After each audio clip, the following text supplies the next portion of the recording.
It was a Friday afternoon when my daughter Laura showed up on my porch with her little boy. 5 years old, quiet small for his age. His name was Noah. She said it was just for the weekend. Her words tumbled out too quickly, the way people talk when they've already decided something. She looked exhausted, but determined. "I just need a break, Mum," she said, avoiding my eyes. "I'll be back Sunday." I remember the sound of the car engine more than her voice. She didn't hug him, didn't kiss his head. She just turned, walked down the steps, and drove off.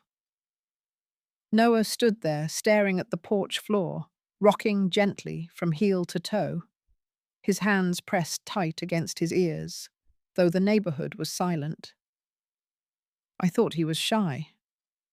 Later I would learn he was overwhelmed by the world. When I lifted his small backpack, it was nearly empty. One t-shirt, a pair of socks, no toothbrush, no pajamas. That's when I knew something wasn't right. I had taught elementary school for over 30 years, seen my share of kids who needed special care, but teaching a child for a few hours was nothing like raising one who had been left behind. I opened the door and waited. "Noah," I said softly, "come inside." He didn't move. He just kept rocking. I left the door wide open and stood there, hoping the warm air would invite him in. After a full minute, he finally stepped past me into the living room. That was the first time I noticed how quiet he was. Not a word, not even a glance in my direction. I didn't know it then, but that was the beginning of 11 years without my daughter. That first night with Noah felt like standing in a storm I couldn't see. He didn't eat, didn't sleep, didn't speak. Every sound, the hum of the fridge, the click of the heater, made him flinch. He kept his small hands over his ears as if the world itself was too loud to bear. I tried to make things familiar. Chicken nuggets and fries. Laura once told me that's what he liked. But when I placed the plate in front of him, he turned away. I tried pasta, a sandwich. Even crackers. He barely touched anything. I remember sitting at the kitchen table watching him rock back and forth, whispering to himself in a low hum. It wasn't crying. It wasn't anger. It was his way of holding himself together. When bedtime came, it only got harder. He screamed when I tried to help him brush his teeth. He pushed away the blanket I tucked around him, shaking as if my touch burned. I stepped back, my heart breaking, realizing that love, no matter how big, couldn't fix this overnight. So I stopped trying to make him follow my rhythm. Instead, I watched. I let him keep his distance. I left the light on. I whispered from the doorway, "You can rest when you're ready." That night, neither of us slept. I lay in bed listening to the soft hum coming from his room, a sound that carried both pain and survival. By morning, my eyes burned from tears and exhaustion. I called Laura again, then again. Her phone went straight to voicemail. I left messages that grew shorter each time, first pleading, then angry, then just quiet. By the third call, I had stopped asking when she'd come back. I only asked what he ate, what calmed him, what I was supposed to do, but there was no answer. When I hung up, I saw Noah sitting by the window, staring at the sunlight as if it were something foreign. I poured water into a small yellow plastic cup, the one he'd used during past visits. I placed it near him on the floor, not too close, just enough that he could choose. He didn't look at me, but after a long pause, he reached out and touched it. That was our first connection. Not words, not eye contact, just that tiny yellow cup sitting between us. It wasn't love, yet not trust. But it was a start. 2 weeks after Laura left, I finally took Noah to see a specialist. The waiting room smelled like disinfectant and old paper. and I remember how tightly he clung to the sleeve of his jacket, rocking in that same quiet rhythm. When the doctor said the words, autism, spectrum disorder, I didn't cry. I just nodded, pretending I understood what it meant. But later that night, when I sat alone at the kitchen table surrounded by pamphlets full of medical terms and advice I couldn't yet process, the reality sank in. This wasn't a phase, this was our life now. Noah needed predictability, his world had to make sense. So I started building one for him. Every morning we had scrambled eggs and toast, cut corner to corner the same way on the same plate. I made sure the toast never touched the eggs. It sounds silly now, but to him, those small boundaries meant safety. We left the house at the exact same time every day, driving the same route to therapy, passing the same blue mailbox and red gas station sign. I learned the hard way that even one detour could unravel the whole day. Once I stopped for gas at a different station, and he screamed until his voice cracked. From then on, I never changed the route again. The doctor had told me, don't push him to make eye contact. Let him lead. So that's what I did. I stopped trying to fit Noah into my idea of normal and instead tried to understand his version of it. At first, it felt like living inside a very fragile clock. Every sound, every movement, every word had to happen in the right order, or everything would fall apart. But over time, I started to see beauty in that rhythm. The same breakfast, the same drive, the same bedtime. Those routines became a kind of language between us, one that didn't need words. I used to think parenting was about teaching. With Noah, I learned it was about watching, about paying such close attention that you start to see the world through someone else's pattern. And in that pattern, I found something I hadn't expected: peace. It wasn't the life I imagined for either of us, but it was real. And for now, that was enough. The first real sign that something inside Noah was beginning to settle came one quiet morning in December. The house was still half dark, the kind of grey light that makes the world feel suspended. I found him sitting on the floor beside the bookshelf, surrounded by a row of toy cars I'd bought from the dollar store. At first glance, it looked like a random mess. But when I looked closer, I saw a pattern. He had arranged the cars in a perfect gradient, shifting from deep red to orange, from yellow to the palest green, then blue, and finally silver. The transitions were so subtle, so deliberate, that I had to squint to see where one color became another. He was creating order out of chaos. And in his quiet, careful way, he was telling me that his world was beginning to make sense again. From that day on, I began to measure progress differently. Not by words or milestones, but by calm. The fewer meltdowns he had, the more I knew we were finding our rhythm. The routine had become our safety net. Same breakfast, same route, same bedtime, every repeated detail was a small promise that tomorrow would look like today. And in Noah's world, that predictability was love. Then came Christmas Eve. I baked sugar cookies, hoping maybe the smell would comfort him. He didn't help, but he sat at the kitchen table and watched the dough take shape. The warm scent of butter and vanilla filled the room. When the phone rang, my heart jumped. The caller ID said Laura. Her voice was flat, tired, distant. She didn't ask about Noah. She just said, "I can't do this anymore, Mum. I tried, but I can't." Then the line went dead. I stood there frozen, holding the phone, the cookies burning in the oven. Smoke curled up from the tray as I pulled them out, black and ruined. I sank to the kitchen floor, my back against the cabinet, holding the cold metal pan, feeling the weight of it all. I had lost my daughter, and I didn't know if I could save her son. Then I heard small footsteps. Noah appeared in the doorway, still in his pajamas. He didn't speak. He just looked at me for a long, quiet moment, then walked over to the counter, picked up the yellow plastic cup, the same one from that first night, and placed it beside me on the floor. He didn't touch me or say anything, but I understood. It was his way of saying, "I see you." That little cup, scratched and simple, became our language for comfort. From then on, whenever words failed us, and they often did, it was that small act that reminded me we were both still trying. It wasn't a miracle, but it was the first sign of hope. By the time Noah turned 9, I thought we had found a steady rhythm.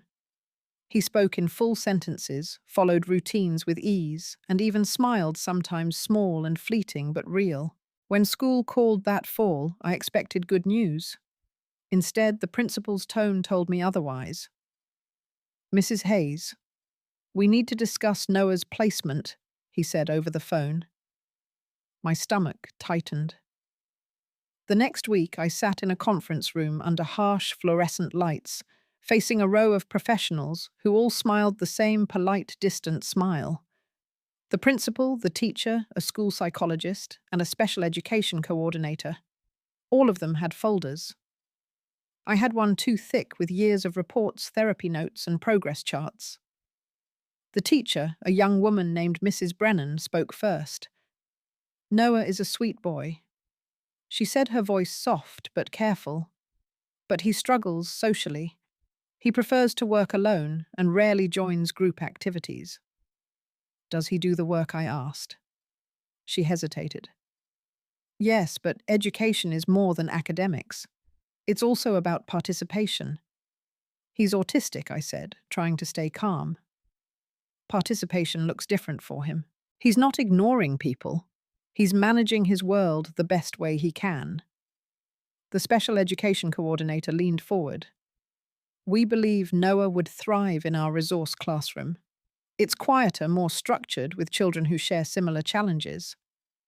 I had heard that tone before, the one that sounds kind but carries a quiet dismissal underneath. "You mean children who can't keep up?" I said. The principal cleared his throat. "We just want what's best for Noah and the rest of the class." I took a deep breath and opened my binder. "Here's Noah's latest reading test, 97% at a 7th grade level. His math scores are 2 grades ahead. He's not behind. He just learns differently." Their expressions didn't change, but I could feel the air tighten. I had spent my life in classrooms, and I recognized the subtle shift when educators stopped listening and started defending their own comfort. "It's not about expectations," Mrs. Brennan said softly. "Yes," I replied, "it is. You want him somewhere else because he makes you uncomfortable. Because he doesn't fit the version of normal you're used to." Silence filled the room. Finally, the principal spoke again, careful and measured. "Mrs. Hayes, under the law, Noah has the right to the least restrictive environment, but that environment must also be appropriate for his needs." I nodded. "Then provide the support he needs in the classroom he's already earned. Noise-cancelling headphones for music, extra time for transitions, a quiet corner if he's overwhelmed. That's accommodation, not removal." They exchanged glances, reluctant but cornered. After a long pause, the principal said, "We'll revise his IEP to include those supports." When I got home that evening, I spread every paper from the meeting across the kitchen table. I labeled, highlighted, and organized everything into color-coded binders. It was exhausting, but it was proof that Noah deserved his place in the world, not in a box someone else built for him. Noah came into the kitchen and stood by my chair. "What are you doing?" he asked. "Making sure they don't forget what you can do," I said. He nodded, then pointed at the papers. "These would be easier to find if you sorted them by date." He was right.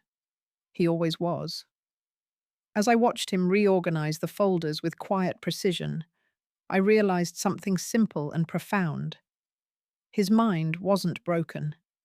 It just spoke a language the world hadn't learned yet, and I was determined to make sure it would. By the time Noah turned 10, His way of thinking had begun to bloom into something extraordinary. What others might have seen as odd habits, I started to recognize as the way his mind organized the world. It began with his notebooks. He carried them everywhere, small, cheap ones from the dollar store, each filled with marks and symbols I didn't understand.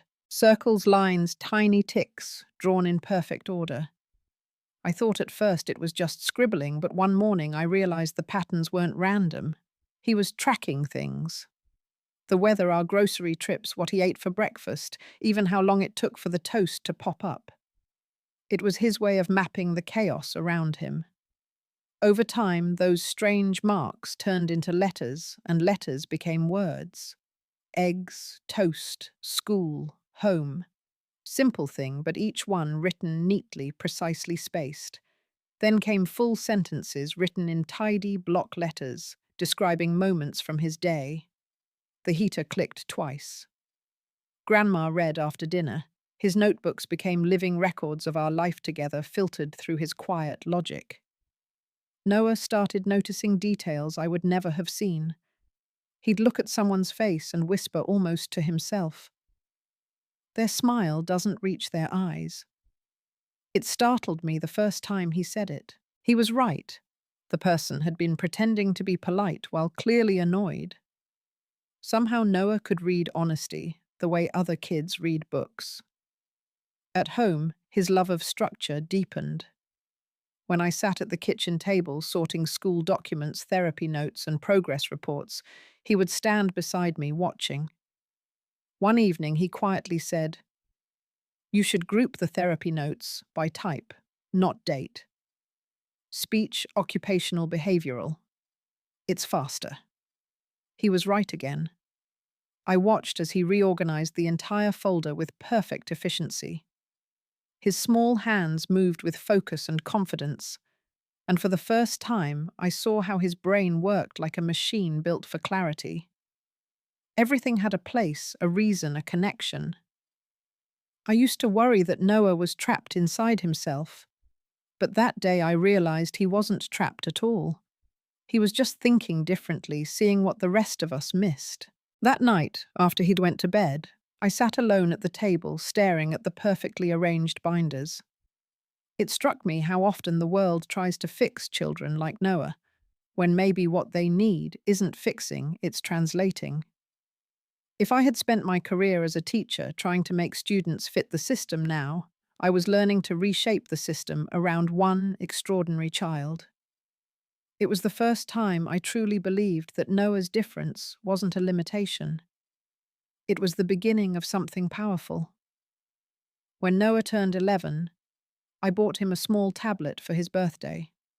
It wasn't expensive, but to him it was a doorway. I told myself it would help with communication, something his therapist had recommended. But I didn't realize then what kind of world it would open for him. At first, he used it the way most kids would, drawing little shapes or typing single words when speaking felt too hard. But soon I began to notice a pattern. Every day after breakfast, he would quietly take my folders off the counter, the ones filled with therapy notes, school reports, and bills, and start scanning them. At first, I thought he was just fascinated by the sound of the paper feeding through the device.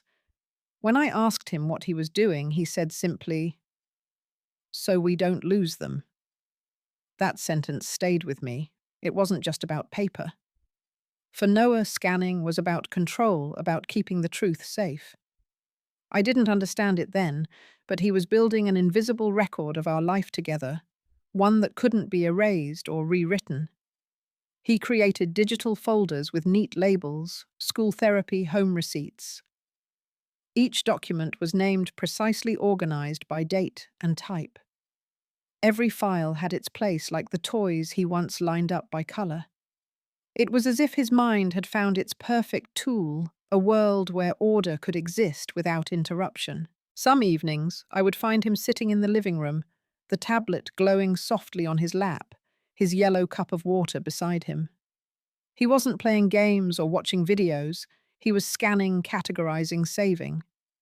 The patience he had was remarkable. I couldn't help but think of all the times people had called him difficult, In truth, he was the most focused person I'd ever met. I used to ask him, "What are you keeping all this for?" And he'd always answer the same way, "Because things disappear." It broke my heart a little hearing that. At his age, most kids wanted to collect baseball cards or pictures of superheroes. Noah collected proof evidence that his life was real, that what he experienced wouldn't vanish the way his mother had. He began experimenting with organizing files by patterns I didn't even see. He color-coded folders, cross-referenced documents, and started naming files using strings of numbers. When I asked what the numbers meant, he said they helped him track time and change. I didn't know it yet, but those quiet hours of scanning and saving were shaping him into something more than a careful record keeper. They were shaping an engineer. It was the beginning of Noah's love affair with systems, the seed of something bigger than either of us could imagine. That tablet meant to help him communicate, became his way of speaking to the world in the only language that made sense to him: structure, truth, and logic. And somewhere deep inside, I think he believed that if he could just keep everything organized, nothing important, not the memories, not the love, not the truth, would ever be lost again. By the summer Noah turned 12, the world around him had grown small and safe, built from the quiet rhythm of our routines. But inside that calm, something powerful was beginning to take shape. I found him one afternoon at the kitchen table, my old laptop open in front of him. The screen filled with lines of strange text symbols, words, numbers stacked in perfect rows.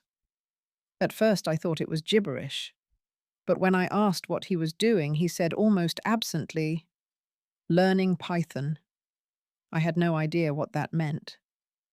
He explained it was a programming language. He said it the way another child might say, "I'm learning guitar." He spent the rest of that summer teaching himself to code. While other kids played baseball or went to camp, Noah sat at his computer for hours, absorbed in tutorials and code samples. The steady clicking of the keyboard became the new background music of our house. He started small writing little programs that sorted files by name or date, organizing digital folders with the same precision he once used to line up toy cars. Then one evening, he called me into his room to show me something new. On the screen was a plain document with a few sentences. He clicked a button and a long string of numbers and letters appeared. Then he changed a single word in the document, ran the program again, and a completely different string appeared. He looked up at me and said, "See, the pattern changes when something's altered. It's like a fingerprint for documents." I didn't fully understand, but I knew this was important. He explained that every digital file leaves behind data, tiny traces of when it was created, edited, or moved. He had written a program that could detect those changes automatically. What began as a simple curiosity grew into a full system, a chain that connected documents together, so that if even one piece was tampered with, the entire chain would reveal it. Later I learned that people in the tech world called this kind of idea blockchain. But Noah had built it from scratch, not for money or fame, but for truth. When I asked him why he cared so much about proving what was real, he paused before answering. "Because people lie," he said quietly, "but data doesn't. Not if you protect it." That sentence hit me harder than I expected. I thought about all the years of missed calls, unanswered messages, the stories Laura told others about why she left. For Noah, truth had always been something fragile, easily erased, easily rewritten. He was building a way to stop that from ever happening again.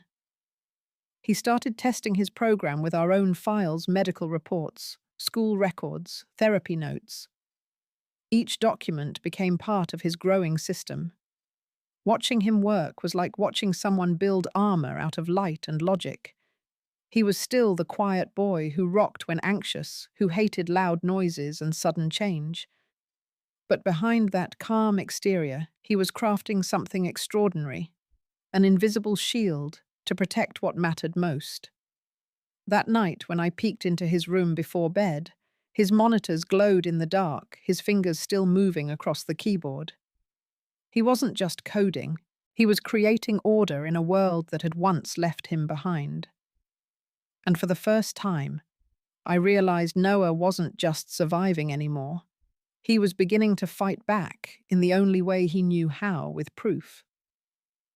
By the time Noah turned 16, the quiet hours he had spent in front of glowing screens had transformed into something extraordinary. What started as a curiosity about how to protect truth became a working system, his own digital verification software. It could analyze any document, detect even the slightest modification, and confirm its authenticity through a web of linked data. He showed it to me one evening in his usual calm way, as if it were nothing more than a school project. "It works," he said, pressing a few keys. The screen filled with graphs, timestamps, and patterns I couldn't make sense of, but the confidence in his voice told me I didn't need to understand every detail to see its importance. He called it ProofLink, though he never seemed attached to the name. To him, it wasn't about branding or recognition. It was about purpose. The same way he once lined up toy cars by shade, he had now built a digital universe where truth could no longer be rearranged. He spent months improving it, testing, refining running simulations late into the night. I'd often peek into his room and see him sitting perfectly still, the blue glow of the monitors painting his face. To most, it would have looked like isolation. To me, it looked like focus. When the first company reached out to license his program, he was more prepared than anyone twice his age. He negotiated by email, reading contracts line by line, asking questions about data rights and ownership. I helped where I could, though I often felt like a student in his classroom. The deal closed for $20,000. When I told him how proud I was, he simply nodded. "It's not about the money," he said. "It's about validation. It means it works." He wasn't chasing success. He was chasing certainty. Word spread faster than either of us expected. Tech forums picked up his story. Then came multi-offers, bigger ones.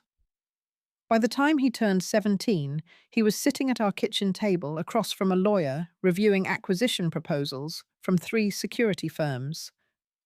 I'll never forget the moment he decided. "I don't want to manage updates or licensing," he said, sounding years older than he was. "I just want to finish it and move on." He sold the entire system for $3.2 million. When I saw the number in writing, I couldn't breathe. I had spent 35 years teaching and never earned even half of that. Yet here was my grandson, the boy everyone once said would never function on his own building technology the world was now paying millions for. Local news found out. The headline read, "Autistic teen builds revolutionary verification system." They came to our house with cameras and bright lights. The reporter asked Noah how it felt to be a millionaire.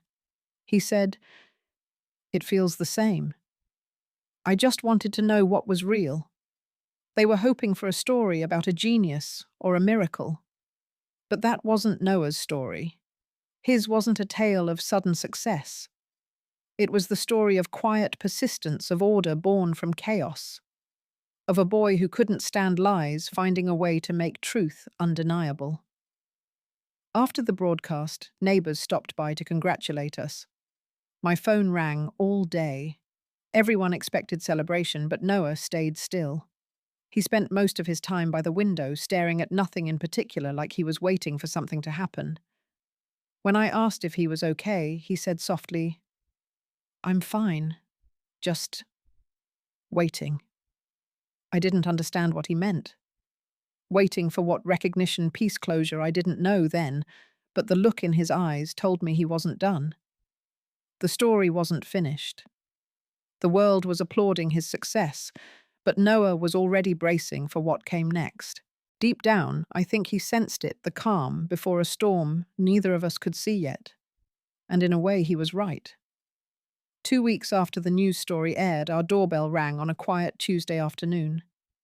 I remember because Noah had just finished lunch, and the house still smelled faintly of toast and tea. When I opened the door, I froze. Laura stood there. 11 years older, her hair sleek, her suit expensive, her expression polished. Beside her was a man in a dark jacket carrying a briefcase. He smiled like someone used to winning arguments. "Hello, Mom," Laura said, her tone smooth, almost rehearsed. It felt like the ground tilted beneath me. I hadn't seen her since the day she left Noah at my doorstep. I couldn't even form words. The man stepped forward, offering his hand. "I'm Patrick Bloom," he said, "Mrs. Hayes's attorney. We'd like to talk about Noah's situation. I didn't invite them in right away." Something in me screamed not to, but Noah appeared in the hallway, calm as ever. He looked at them both, eyes unreadable, and said softly, "Let them in." We sat around the same kitchen table where I'd taught Noah to eat breakfast without panic, where we had studied therapy reports and school notes for years. Now it felt like an interrogation room. Patrick opened his briefcase and laid out a stack of papers. "Mrs. Hayes has maintained her parental rights," he began smoothly.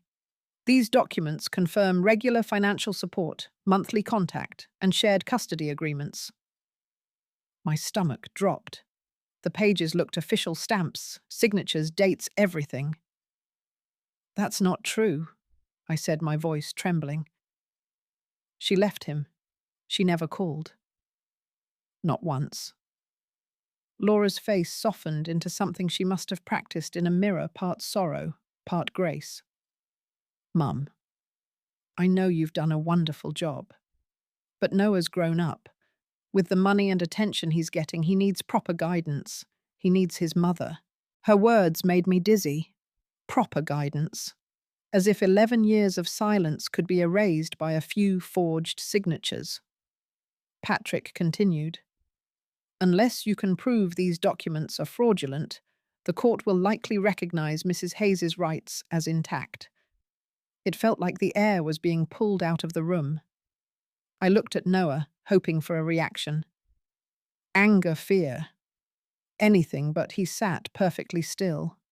Hands folded in his lap, studying the scene like a scientist observing an experiment.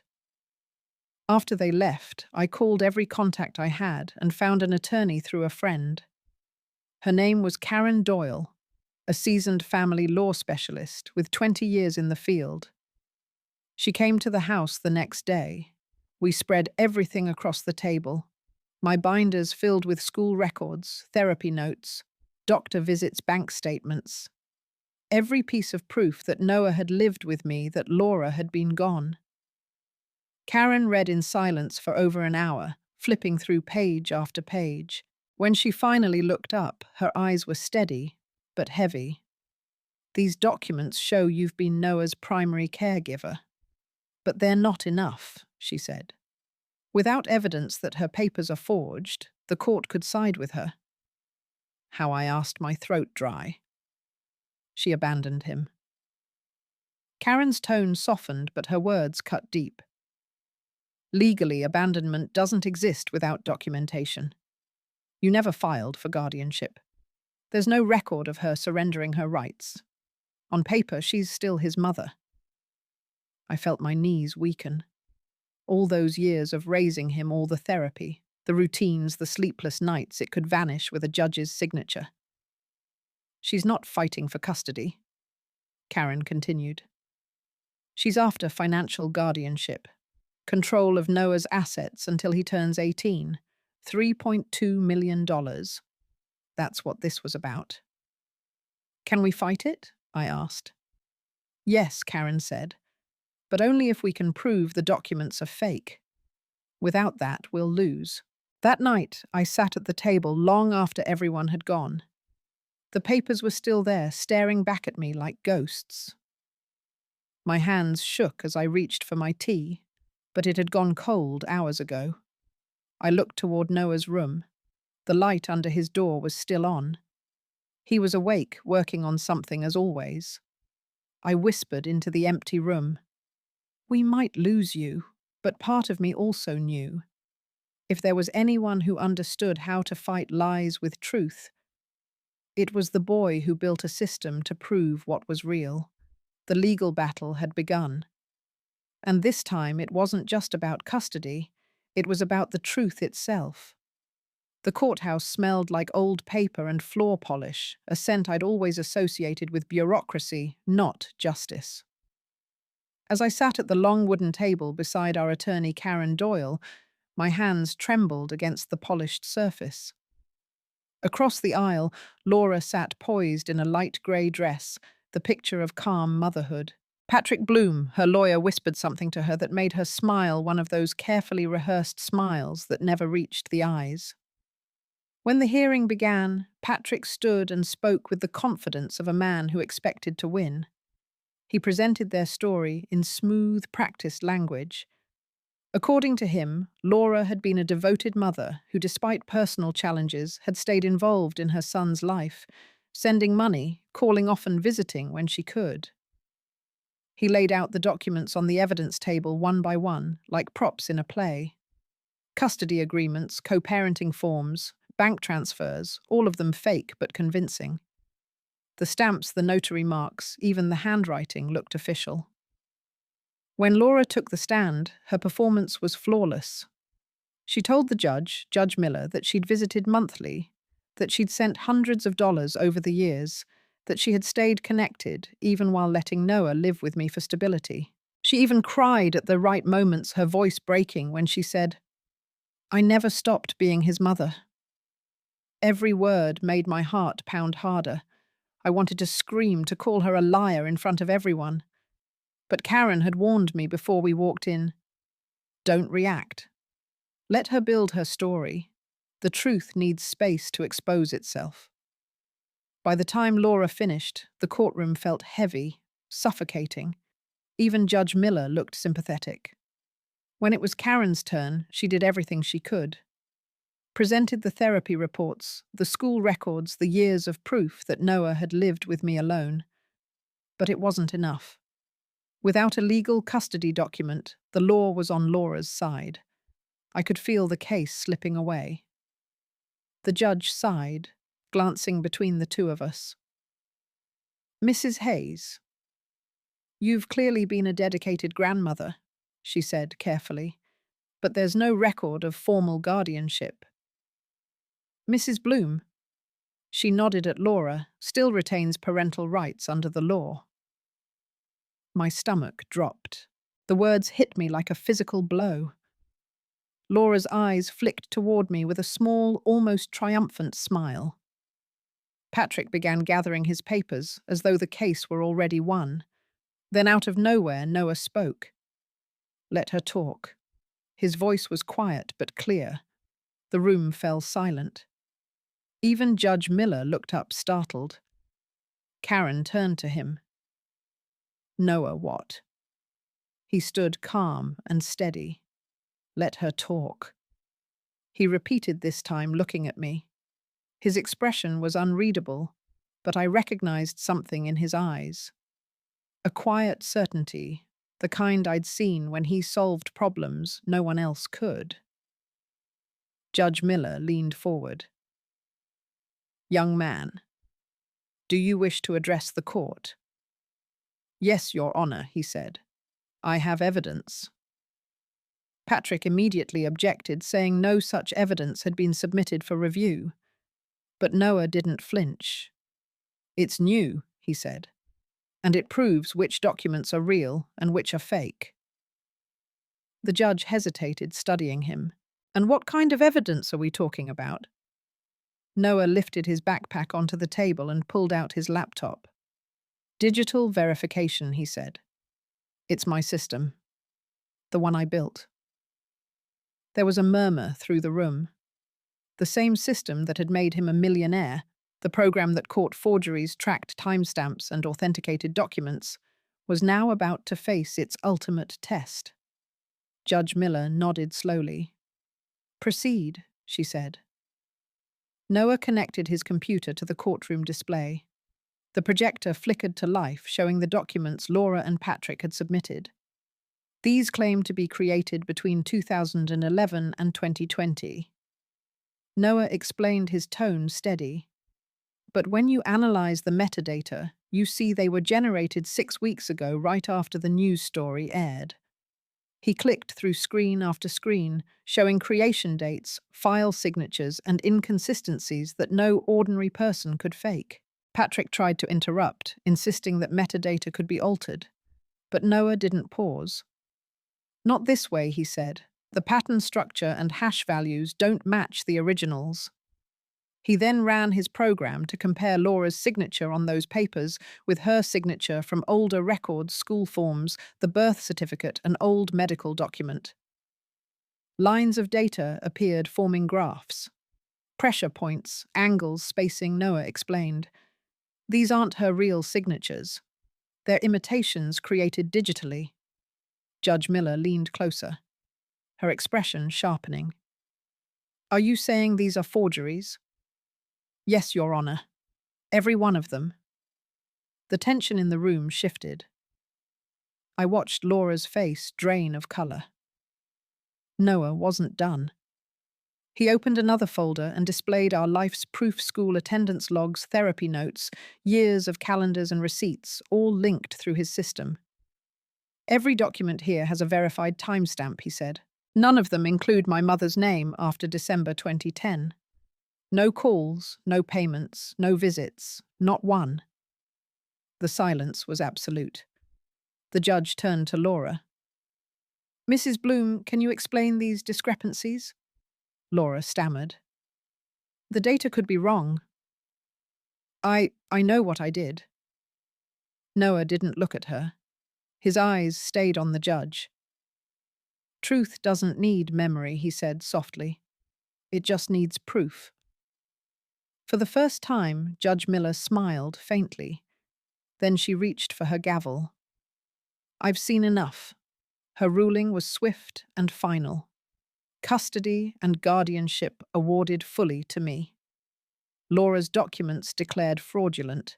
The case referred to the district attorney for investigation. As the gavel struck, Laura's lawyer sank back into his chair, defeated. Laura covered her face with her hands, the performance finally over. Noah packed up his laptop, calm as ever. I wanted to cry, to hug him, to thank him, but he simply looked at me and said, I told you. Let her talk.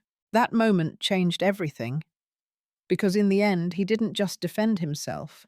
He defended the truth, something purer, stronger, and more permanent than any lie ever could be. When Noah finished speaking, the courtroom went completely silent. You could almost hear the sound of the fluorescent lights buzzing above us. Judge Miller stared at his laptop display.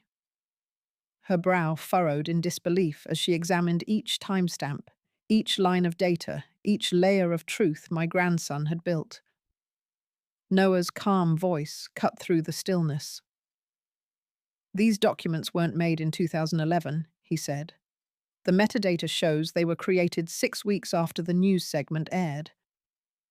He clicked again, and the projector displayed a comparison of Laura's old signatures, real ones, pulled from school forms, and his birth certificate dated 2005, against the ones on the fraudulent custody papers. The differences were glaring even to my untrained eyes. Angles were off, pressure points, inconsistent spacing, unnatural. She didn't write these, he said simply. Someone copied her handwriting using a digital tool. You can't fake the pressure of truth. Patrick Bloom tried to object, but the judge waved him down.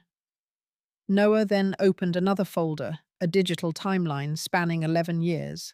It linked therapy notes, school attendance logs, bank statements, and my phone records, all perfectly verified within his system.